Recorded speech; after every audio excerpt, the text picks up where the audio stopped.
I remember, you ready for this? You know what? You know what I brought to kindergarten for show and tell? Oh, I know this. I was going through the basement of my grandmother's house. She had all this great stuff, and she had a top hat, like the fancy top hat, and it was collapsible. Yeah. So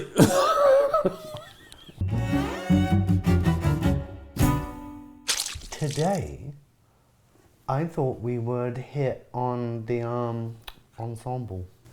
The ensemble? You look very relaxed today. I've got to say, since we've met... Oh, you mean 25 years ago, you mean? Yeah, 25 years ago. I don't think I've ever seen you out of a suit. We even went to the beach once and you took a suit to the beach. Yes. What's with that? Oh, I know. Well, I wouldn't exactly call Brighton with the rocks a beach. Just saying. I love that. We're going to go to the beach. I go, oh, this is so great. We go like, what? What is this? Babe, Brighton is still a beach. It might be a quarry, but it's also a beach. I love Brighton, to be fair. Yeah. But yeah, and I thought I'd bring this up because a lot of people talk about, be yourself at work. I'm lucky enough to be able to be myself at work because I can just wear shit. But you get up and it's like suit every single day. Oh. Your suit is also what got you kicked out of Soho House. Remember that one? Yes. Yeah. But we won't go into any detail. But again, you didn't know. Fair play to you. You didn't change. You just stopped going to Soho House.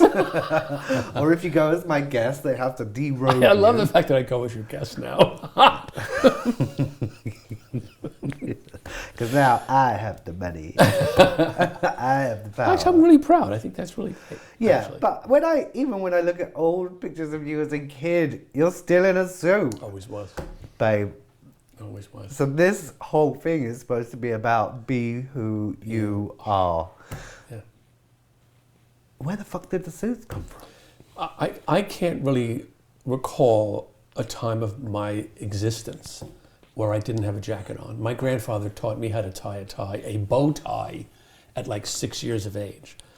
And in fact, I remember, you ready for this? You know what I brought to kindergarten for show and tell? Oh, I know this. I was going through the basement of my grandmother's house. She had all this great stuff, and she had a top hat, like the fancy top hat, and it was collapsible. Yeah. So, what was Grandma doing with the top hat? I have no idea. And so I brought it to school. Yes. And I brought it to school. I wore it. Everyone else brought drugs to school. You brought a collapsible top hat. I brought a collapsible hat. And so when it came to, okay, Kevin, now it's come to show your tell. I come up and I take the hat, and of course, in dramatic fashion, almost like the way they click a fan, I go, and the hat goes, I put it on my hand. Of course, the ears go like this. And all I remember looking out at the class, but more importantly to my first grade teacher, who was looking at me disapprovingly.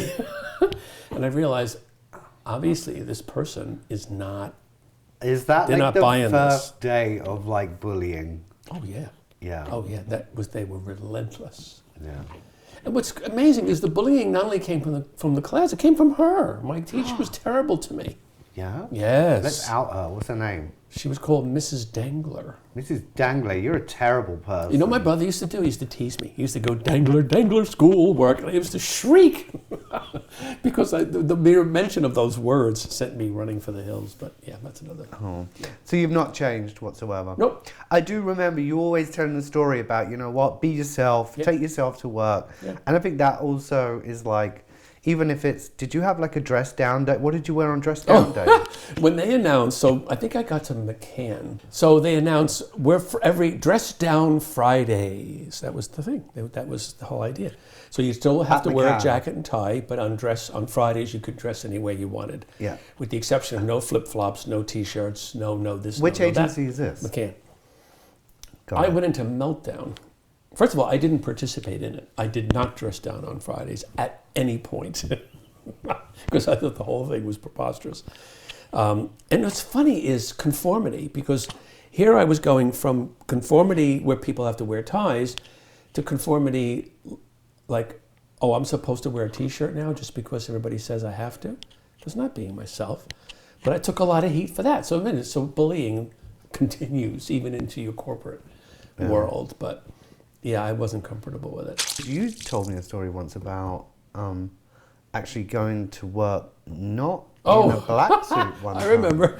So it was my first day at McCann. I had gone from Ketchum to McCann. So I thought, I'm going to dress in my best. So I had my blue blazer, charcoal gray trousers, sort of a bluish tie. I thought, I'm the bomb. This is great. And I walk in, and one of the old guys comes walking up the hall, and he looks at me and goes, what do you think this is, the goddamn weekend? What do you think this is? Dress Down Friday? And so I realized, oh my God, so unless I was wearing a black or blue, you know, you were underdressed. Yeah, Cool. It's crazy. So what advice do you give people these days? I think that, I would offer two pieces of advice. I would offer advice number one for the people who lead, and advice number two for the people who are inside an organization. For the people who lead, it's your responsibility to create a climate for people to be themselves. And when you do, you know what? They do great stuff. You're the chief climate setter. I've always believed that. Really important. And secondly, for yourself, bring your best self to work, you know? It's really, really hard carrying some other person to work every day.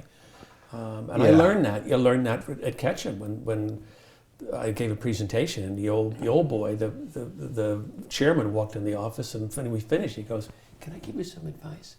I said, "What?" He said, "You need to take that stick out of your ass." And I went, "What?" Yeah, a little graphic, you know.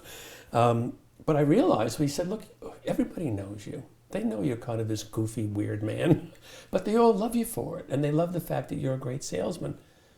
Stop being somebody you're not." It's the best advice I ever got. Do.